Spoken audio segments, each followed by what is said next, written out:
Հայաստանի քաղաքացիների խնդիրները տարիներ շարունակ չեն լուծվում, ընդհակառակը գնալով ավելանում են։ Անելանելի վիճակում են հայտնվել արմավիրի շուկայի աշխատակիցները։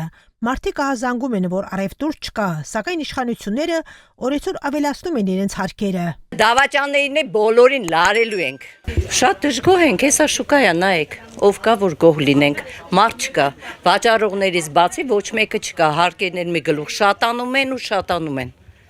Որտեղից պետք է մուծենք, չգիտենք։ Ինչ եք պատրաստվում ան։ Դե այդ պատրաստվելու ճանապարհին ենք։ Տեսնենք ինչ ենք անում, ոնց բոլորը նենցել մենք։ Ոչ մեկը չկա։ Նայեք։ Վաճառողներից բացի ոչ մեկը չկա, դատարկ տաղավարներ, խնդրեմ։ Գրպաններս է դատարկ։ Ահա որ վատա, ահա որ։ Նույնիսկ 10%-ը չի նախորդ տարիների հետ համեմատած։ Շատ վատա։ Ինչ ասեմ, ժողովուրդ ջան։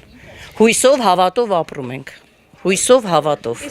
Երկար տարիներ Հայաստանի ղեկի նստած մարդիկ հարազատ ժողովրդի կյանքը վերածել են դժոխքի։ Առևտրականները բողոքում են, որ շուկան դատարկվել է, իրենք էլ հայտնվել են աղետալի վիճակում։ Նրանք բողոքում են, որ հնարավոր չէ այլևս ապրել նման սարսափելի պայմաններում, եւ եթե այսպես շարունակվի, հազարավոր մարդկանց պես իրենք էլ մի կտոր հացի փող վաստակելու, ընտանիքի հոգսերը հոգալու համար անվերադարձ կլքեն Հայաստանը եւ կմեկնեն Ռուսաստան, արտասահմանյան այլ երկրներ։